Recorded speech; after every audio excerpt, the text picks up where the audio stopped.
Yeah, makinig ka muna. Ito ang boses ng kalsada,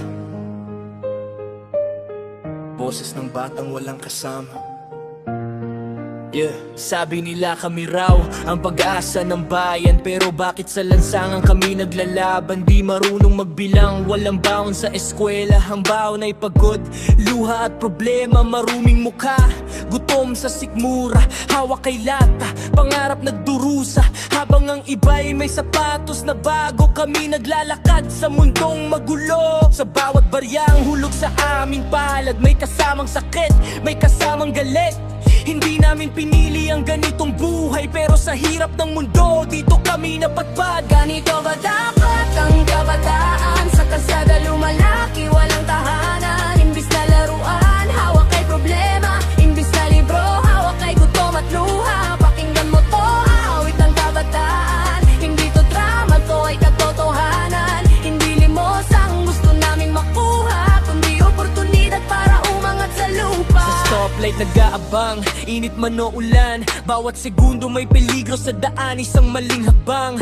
Buhay ang kapalit, pero tuloy pa rin kasi gutom ang sumisigaw sa dibdib. Walang gumagabay, walang nagtatanong, anak, kumain ka na ba? Wala nang ganon sa murang edad, pasan ng responsibilidad. Habang ang iba'y busy sa luho at kasikatan sa ilalim ng tulay. Pangarap nagkukuble sa gilid ng kalsada, pag-asa nagtatagpe. Pero kahit wasak, di sumusuko ang diwa, kasi sa puso namin may apoy pa ring siga. Ganito ba dapat ang kabataan? Sa kalsada lumalaki, walang tahanan. Imbis na laruan, hawak kay problema. Imbis na libro, hawak kay gutom at luha. Pakinggan mo to, awit ng kabataan. Hindi to drama, to ay katotohanan. Hindi limos ang gusto naming makuha, kundi oportunidad para umangat sa lupa. Hindi kami numero sa statistics, hindi kami eksena sa balita lang.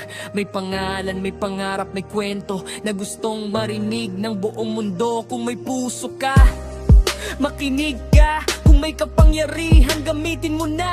Dahil bawat batang napapabayaan, kinabukasan ng bayan ang nawawalan. Balang araw lalakas din ang boses namin, hindi na sa lansangan kundi sa entablado ng panaginip. Mula sa lata, magiging mikropono. Mula sa gutom, magiging inspirasyon. Hindi habang buhay ganito ang kwento, hindi habang buhay sa dilim ang mundo. Kasi kahit mahirap, marunong kaming maniwala na ang pag-asa'y sisikat parang araw sa umaga. Ganito ba dapat magkakakataan? Ganit ng karap na papapangarap. May karapatang mag-aral, magmahal, mabuhay. Hindi sa lansangan matutong lumabang mag-isa. Ang dindo to, awit ng kabataan. Ito ang sigaw ng bagong henerasyon. Mula sa kalsada hanggang sa kinabukasan. Rap na may puso, rap na may dahilan.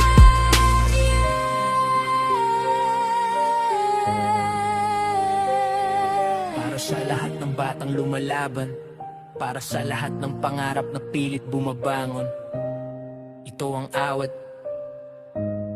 ng kabataan.